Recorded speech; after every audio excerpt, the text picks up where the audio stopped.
We might be amidst one of the biggest scandals in league history. So here's the $28 million question. Did the Clippers cheat? Welcome back to the channel. Make sure to subscribe for more NBA analysis and film breakdowns, and don't forget to drop a like. It helps me out a bunch. There's also a new feature called Hype, which is only available on mobile, and that really boosts my video as well, so make sure to hit that too.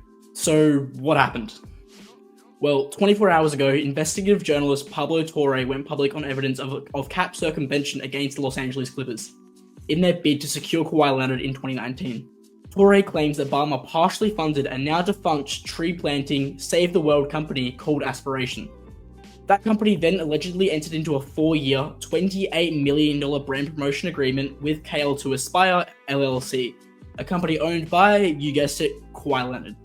Now, there is zero evidence that Leonard has ever performed any work, nor made a post, nor even planted a tree for Aspiration. Suspiciously, there was also a clause in the contract between KL to Aspire and Aspiration, effectively allowing Leonard to be paid even if he did no work, stating that Leonard can refuse any promotional or work requests at any time.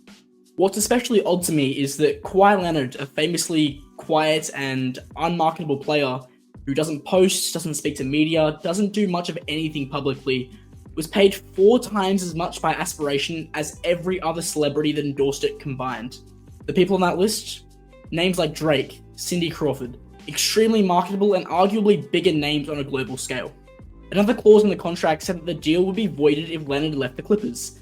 One former employee of Aspiration told Torre that he had heard the deal with Leonard had been set up to circumvent the salary cap, and I quote, "According to other reports, Kawhi also asked the owner of the Raptors to line up an extra $15 million for him in brand deals, which the Raptors declined to do."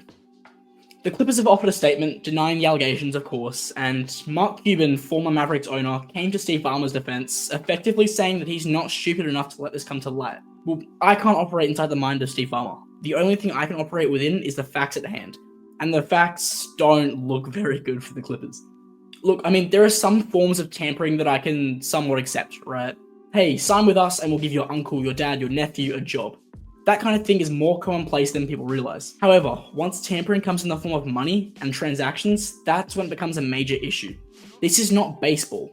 This is not football, where teams like Barcelona, Real Madrid, Manchester City, Paris Saint-Germain, Arsenal, Liverpool are simply richer and are consistently better than every other team purely based on their riches. In football, a team can make all the right decisions, make all the right moves, buy low and sell high on players, have the perfect cohesive team and a perfect culture, and they'll still never touch these other European giants. Is that the kind of league we want? A league where the Lakers and the Knicks and the Celtics run the league, and every title is shared between those three, with zero parity and a wide talent gap.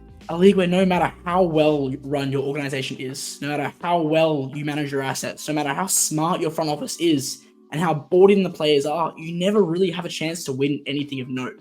See, that's what makes the NBA so beautiful. You can make the argument that it's what makes it the best sporting league on the planet. Every year, 20 teams have a real shot at making something happen. The other 10, well, they'll take the other's place in 2 years' time. The NBA really does come down to how well your team is run and the decisions you make. Sure, some markets have an inherent advantage in acquiring talent, whether it's based on weather, location, taxes, or marketability, but the CBA allows smaller markets to retain their players long enough to at least be able to build something special. I say all of this to say, the NBA needs to crack down on this and make an example of Steve Ballmer and the Clippers. Letting owners see that the league will let this kind of thing slide will just surely what makes our game so great. But what does the punishment look like?